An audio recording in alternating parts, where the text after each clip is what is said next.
We're also watching shares of FedEx this morning. They are trading lower by about 3%. The package company announced rates for packages will increase 6.9%.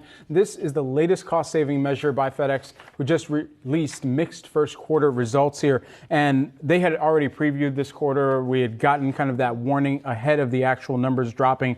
We got some more color from Raj Subramaniam, who is the CEO of FedEx as well, saying that their network capacity didn't align with the demand that they experienced as the quarter progressed. Also went on to say they've taken some swift action to address what's in their control, but this really was all about volumes. Volumes during the first quarter, they saw a decline there that accelerated in the final weeks of the quarter, and the softening volumes most prominently in Asia and the U.S. And so now it's all about slashing as many costs as it possibly can. We had already gotten, to your point, a little bit of a preview of that, right?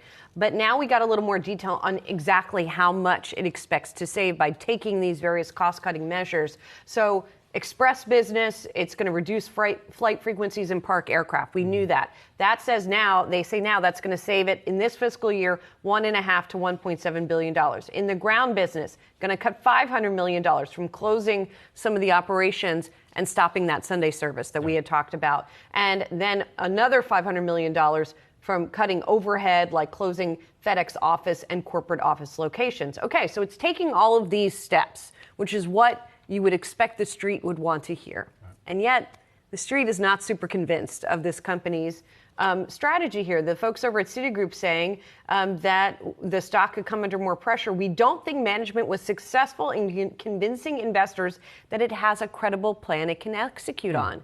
And they're looking at this company in contrast with UPS, which is also raising rates, which is also cutting back a little bit, and just seeing that it's a different situation. That is a broader hit for the consumer as well here, too, because even as their data has revealed that U.S. consumer spending has slowed as inflation remains a challenge, they also talked about the change in the type of purchases that consumers are making, the cyclical shift from goods to services.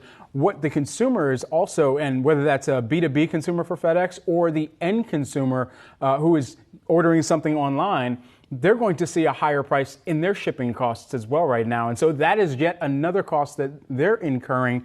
And it's particularly interesting, even as I was tracking some of the emails that I received from StockX, for instance, they're passing on some of that, and businesses, e-commerce businesses, they're going to be looking across where they have to pass on that cost that they normally would take on to a seller in this instance of a single package. And so all of those things considered, that is just another headwind that the end consumer is going to have to face as well, because that's just another cost that even if it's $4 or upwards of a higher percentage that they're taking on, that is a near-term headwind for the end consumer in this entire equation of the changing fee structure from a FedEx, from a UPS too. You're selling some shoes? I'm not selling any shoes. Is that what you're trying to tell us? I'm not selling any shoes. I thought that's what I was trying to read between the lines there. You were in touch with StockX. They're charging more to ship a package, not receive one. A single one, yeah.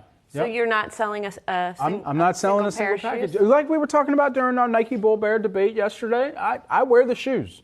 I get the shoes, I put them on my feet, I walk around. It's fall season. It's time for me. You're going to get these shoes served.